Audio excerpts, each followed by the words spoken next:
ಕಾನೂನು ಸುವ್ಯವಸ್ಥೆಗೆ ಸಂಬಂಧಪಟ್ಟಂಗೆ ಸಭಾಧ್ಯಕ್ಷರೇ, ಅಂದ್ರೆ ಈಗ ಇವತ್ತು ನಮ್ಮ ರಾಜ್ಯಪಾಲ ಶಾಸಕರ ಒಂದೇ ನಿರ್ಣಯದಲ್ಲಿ ಪರಿಸ್ಥಿತಿ- ಕಾನೂನು ಸುವ್ಯವಸ್ಥೆಗೆ ಸಂಬಂಧಪಟ್ಟ ಮಾತಾಡೋದು. ಶಾಸಕರ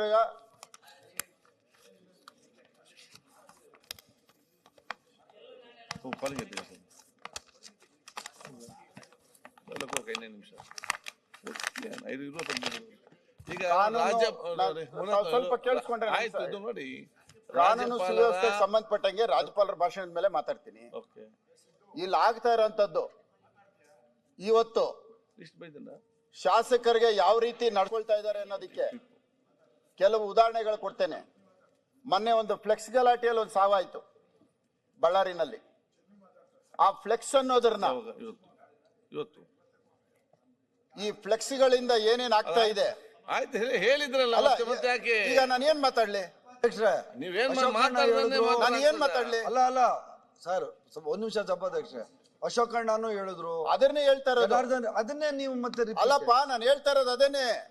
ಒಂದು ಫ್ಲೆಕ್ಸ್ಗಳಿಂದ ಇವತ್ತು ಯಾಕೆ ಹೋಯ್ತೀರಾ? ಮೊನ್ನೆ ಕೋಲಾರಲ್ಲಿ ಒಂದು ಫ್ಲೆಕ್ಸ್ ಕಿತ್ತಾಕಿದಿಕ್ಕೆ ಒಂದು DC ನ ಬೈದಿರೋದು ಪ್ರಕರಣಗಳು ನಾನು ಹೇಳ್ತಾ ಇದ್ದೇನೆ. ಅದೇ ರೀತಿ ಇಲ್ಲೂ ಒಂದು ಫ್ಲೆಕ್ಸ್ ಗಲಾಟೆಗಳು ನಮ್ಮ ಕ್ಷೇತ್ರದಲ್ಲೂ ಇದೇ ಆಗ್ತಾ ಇದೆ. ಫ್ಲೆಕ್ಸ್ ಗಲಾಟೆಗಳಿಗೋಸ್ಕರ ಇವತ್ತು ನಮ್ದು ಇದಕ್ಕಿಂತ ಬಹಳ ವರ್ಷಾಗಿ ತಯಾರಾಗ್ತಾ ಇದೆ. ನಾನೊಬ್ಬ ಶಾಸಕ, ನಾನು ರಸ್ತೆನಲ್ಲಿ ಓಡಾಡ್ತಾ ಇದ್ರೆ ಮೊಟ್ಟೆ ಹೊಡಿಯೋದು, ಶರ್ಟ್ ಹರಿಯೋದು, ಮಸಿ ಬಳಿಯೋದು, 1-2 ಅಲ್ಲ, ಇದೆಲ್ಲ ಆಗ್ತಾ ಇದೆ. ಆದ್ರೆ ರಕ್ಷಣೆ ಕೊಡ್ಬೇಕಾದ್ರೆ ತಾವು ಕೊಡ್ಬೇಕು. ನಮ್ಮನ್ನ 224 ಜನಕ್ಕೆ ರಕ್ಷಣೆ ಮಾಡೋದು ತಮ್ಮ ಕೆಲಸ. ನಾವು ನಿಮ್ಮ ಹತ್ರ ಹೇಳ್ದೆ ಇನ್ಯಾರ ಹತ್ರ ಹೇಳ್ಬೇಕು? ಇದೆಲ್ಲ ಆಗ್ತಾ ಇದೆ. ದಯವಿಟ್ಟು ಈ ಫ್ಲೆಕ್ಸ್ಗಳಿಂದ ಆಗಬಾರ್ದು ಅನಾಹುತಗಳಾಗ್ತೈತೆ. ಹಂಗಾಗಿ ಫಸ್ಟ್ ಇದನ್ನ ಬ್ಯಾನ್ ಮಾಡಿಸಿ, ಫ್ಲೆಕ್ಸ್ನ. ಗಲಾಟೆಗಳು ತಪ್ಪತ್ತೆ, DC ಗಳು ಬೈಯೋದು ತಪ್ಪತ್ತೆ, ಮರ್ಡರ್ಗಳು ತಪ್ಪತ್ತೆ. ನಾನು ಯಾರ ಬಗ್ಗೆನೂ ಹೇಳ್ತಾ ಇಲ್ಲ, ಅನಾಹುತಗಳನ್ನ ತಪ್ಪಿಸೋಂಥದ್ದು ನೋಡಿ. ಇವತ್ತು ಉದಾಹರಣೆಗೆ ನಮ್ಮ ಕ್ಷೇತ್ರದಲ್ಲಿ 138 ಬಾರ್ಗಳಾಗಿದೆ. ಬಾರ್ಗಳು CL7 ಅಂತ ಒಂದಾಗತ್ತೆ. ಅದನ್ನ ಅಕ್ಕಪಕ್ಕದಲ್ಲಿ ಪಬ್ಲಿಕ್ ಹೋಗಿದೆ, ಮುಚ್ಚೋಕ್ ಹೋಗ್ತಾರೆ. ಮುಚ್ಚೋಕ್ ಹೋದ್ರೆ ಹೆಣ್ಣು ಮಕ್ಕಳು, ಇಲ್ಲೆಲ್ಲ ನಮ್ಮ ಯಜಮಾನರು ವಯಸ್ಸು ಮಕ್ಕಳು ಸ್ಟೂಡೆಂಟ್ಗಳಿದ್ದಾರೆ ಅಂದ್ರೆ ಅವ್ರ ಮೇಲೆ FIR ಆಗ್ತಾರೆ. ಬಾರ್ ಮುಚ್ಚಿ ಅಂದಿದ್ದಕ್ಕೆ FIR, ಬರೀ ಹೆಣ್ಣು ಮಕ್ಕಳ ಮೇಲೆ. ಎಷ್ಟು ಮಾತ್ರ ಕಾನೂನು? ಬಾರ್ಗಳು ತೆಗೆಯೋದು ತಪ್ಪಿಲ್ಲ, CL7. ಸಭಾಧ್ಯಕ್ಷರನ್ನೊಬ್ಬ ಶಾಸಕನಾಗಿ ಅಧಿಕಾರಿಗಳನ್ನ ಕರೆದು ಬಾರ್ ಅಂಡ್ ರೆಸ್ಟೋರೆಂಟ್ CL7 ಕಾನೂನು ಏನ್ ಹೇಳುತ್ತೆ ಆ ಕಾಪಿ ಕೊಡ್ರಿ ಅಂತ ಕೇಳಿದೆ. ಕಾಪಿ ಕೊಟ್ಟಿಲ್ಲ. ರೈಟಿಂಗ್ ಅಲ್ಲಿ ಕೊಟ್ಟಿಲ್ಲ. ಕೊನೆಗೆ 1380 RT ಅರ್ಜಿಗಳನ್ನ ಹಾಕಿದ್ದೀನಿ. ಒಟ್ಟು 10 ಇಲಾಖೆ ಬರ್ತವೆ ಒಂದು CL7 ಪರ್ಮಿಷನ್ ಕೊಡಕ್ಕೆ. 10 ಇಲಾಖೆಯವರು ಇವತ್ತವರೆಗೂ ನನ್ಗೊಂದು ರಿಪ್ಲೈ ಕೊಟ್ಟಿಲ್ಲ. RTI ನಲ್ಲಿ ಕೊಡ್ತಾ ಇಲ್ಲ. ಲೆಕ್ಕ ಹಾಕೊಳ್ಳಿ. ಅಲ್ಲಿನ ನಿಯರೆಸ್ಟ್ ಪೊಲೀಸ್ನವ್ರು ಕಂಪ್ಲೇಂಟ್ ಮಾಡಿದ್ರು ಯಾರು ಕೇಳೋರಿಲ್ಲ. 12 ಗಂಟೆವರೆಗೂ ತೆಗೆದ್ರು ಕೇಳೋರಿಲ್ಲ. ಎಲ್ಲಿದೆ ಸಭಾಧ್ಯಕ್ಷರೇ? ಎಲ್ಲಿಗೆ ಹೋಗ್ತಾ ಇದೆ? ಬೆಂಗಳೂರು ನಗರ ಎಲ್ಲಿಗೋಗಿ ನಿಲ್ತಾ ಇದೆ? ಒಂದು ಕ್ಷೇತ್ರದಲ್ಲಿ, ಒಂದು ರಾಜರಾಜೇಶ್ವರಿ ವಿಧಾನಸಭಾ ಕ್ಷೇತ್ರದಲ್ಲಿ 138 ಬಾರ್ಗಳು. ಒಂದೇ ಕ್ಷೇತ್ರ ನಾನು ಹೇಳ್ತಾ ಇರೋದು. ತಗೊಳ್ಳಿ, ಹೇಳ್ತೀನಿ. 10 ಇಲಾಖೆ ತಮಗೆ ಗೊತ್ತಿರಬೇಕು ಎಷ್ಟು ಇಲಾಖೆ ಒಂದು ಬಾರ್ ರೆಸ್ಟೋರೆಂಟ್ ಕೊಡೋದಕ್ಕೆ ಸಂಬಂಧಪಡ್ತಾರೆ ಅನ್ನೋದಕ್ಕೆ.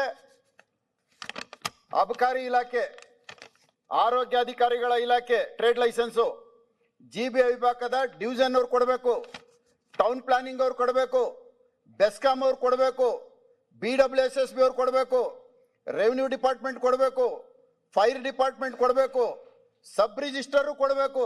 ಸಬ್ ರಿಜಿಸ್ಟರ್ ಯಾಕೆ ಗೊತ್ತಾ ಸಭಾಧ್ಯಕ್ಷರೇ? ರೆಸಿಡೆನ್ಷಿಯಲ್ ರೋಡ್ ಇರ್ತದೆ, ರೆಸಿಡೆನ್ಷಿಯಲ್ ಏರಿಯಾ ಇರುತ್ತೆ, ಅಲ್ಲಿ ಕಮರ್ಷಿಯಲ್ CL7 ಕೊಡ್ತಾರೆ. ಲೆಕ್ಕ ಹಾಕೊಳ್ಳಿ. ಸಬ್ ರಿಜಿಸ್ಟರ್ ಡಾಕ್ಯುಮೆಂಟ್ ಅಲ್ಲಿ ರೆಸಿಡೆನ್ಷಿಯಲ್ ಪರ್ಪಸ್ ಇರೋದು, ಪ್ರಾಪರ್ಟಿನೇ ರೆಸಿಡೆನ್ಷಿಯಲ್. ಅಲ್ಲೂ ಹಿಂಗೆ ನಡೀತಾ ಇದೆ. ತಹಸೀಲ್ದಾರ್ ಅವರು ಈ ಬಾರ್ ಅಂಡ್ ರೆಸ್ಟೋರೆಂಟ್ ಕೊಡಬೇಕು ಅಂದ್ರೆ ತಹಸೀಲ್ದಾರ್ ಇನ್ಸ್ಪೆಕ್ಷನ್ ಮಾಡಬೇಕು, ಮಾಡಿಲ್ಲ. ಮೊನ್ನೆ ತಾವು ಮೀಡಿಯಾದಲ್ಲಿ ನೋಡಿದ್ರಿ, ಒಬ್ಬರು DC ಅವ್ರ ಬಗ್ಗೆ, ಹಗರಣದ ಬಗ್ಗೆ ಏನೋ ಭ್ರಷ್ಟಾಚಾರ ಅದು ಇದು ಅಂತ. ಸಭಾಧ್ಯಕ್ಷರೇ, ಇಷ್ಟು ಇಲಾಖೆಗಳು ಇದಕ್ಕೆ ಶಾಮೀಲು. ಸಿಕ್ಕಿರೋದು ಒಬ್ರು, ಹೇಳಿರೋದು ಒಬ್ರು, ಅನುಭವಿಸಿದ ಒಬ್ರು. ಆದ್ರೆ 10 ಇಲಾಖೆಗಳಿಗೂ ಹಂಚೋಗತ್ತೆ. ಎಲ್ಲಿಗೆ ಹೋಗ್ತಾ ಇದ್ವಿ ನಾವು? ದಯವಿಟ್ಟು ಇನ್ನು ಮುಂದಕ್ಕಾದ್ರೂ ಕಾನೂನನ್ನ ರಕ್ಷಣೆ ಮಾಡೋಂಥ ಕೆಲಸ ಮಾಡಿಸ್ಬೇಕು.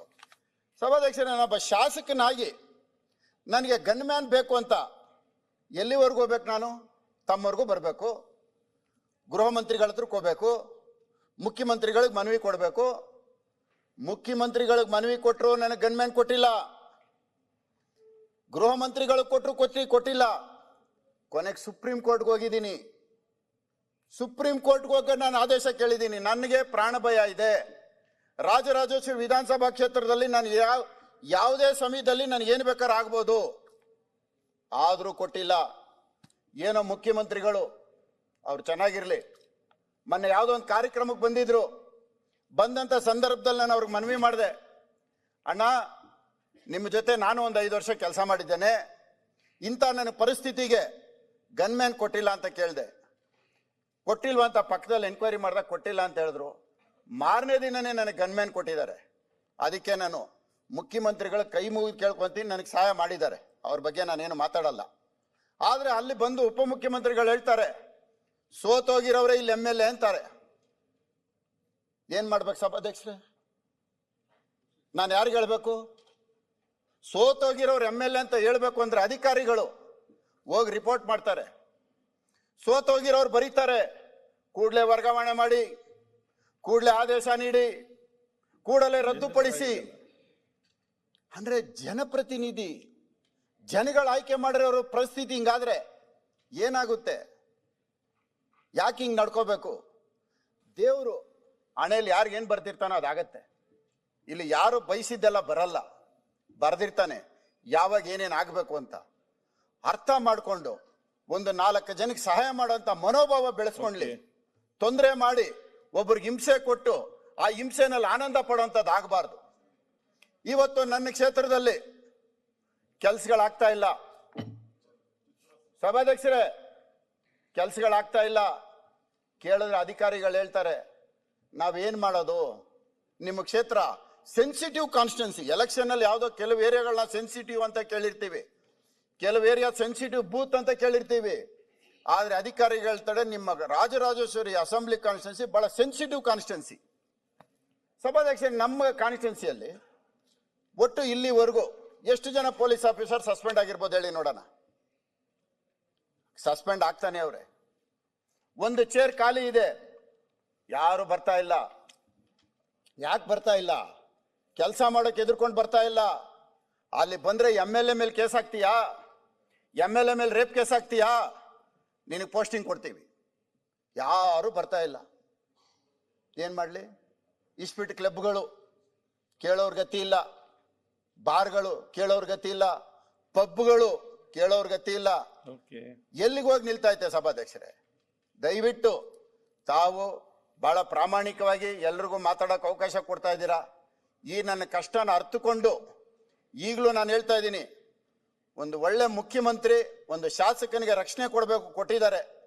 ಅವ್ರಿಗೆ ನಾನು ಯಾವ ರೀತಿ ಕೃತಜ್ಞತೆ ಹೇಳ್ಬೇಕು ನನಗೆ ಗೊತ್ತಿಲ್ಲ. ದಯವಿಟ್ಟು ಇನ್ನು ಮುಂದಕ್ಕಾದ್ರೂ ಕಾನೂನು ಸುವ್ಯವಸ್ಥೆ ನಮ್ಮ ಕ್ಷೇತ್ರದಲ್ಲಿ ಆಗ್ತಾ ಇರುವಂತ ಗಲಾಟೆಗಳು ಏನ್ ಸಭಾಧ್ಯಕ್ಷರೇ, ಕಲ್ಲು ಹೊಡೆಯೋದು, ಮೊಟ್ಟೆ ಹೊಡೆದ್ರೆ ಕಂಪ್ಲೇಂಟ್ ಕೊಟ್ರೆ ಕಂಪ್ಲೇಂಟ್ ತಗೊಳಲ್ಲ, ಕಾರ್ ಹೊಡೆದಾಕ್ತಾರೆ ಕಂಪ್ಲೇಂಟ್ ತಗೊಳಲ್ಲ.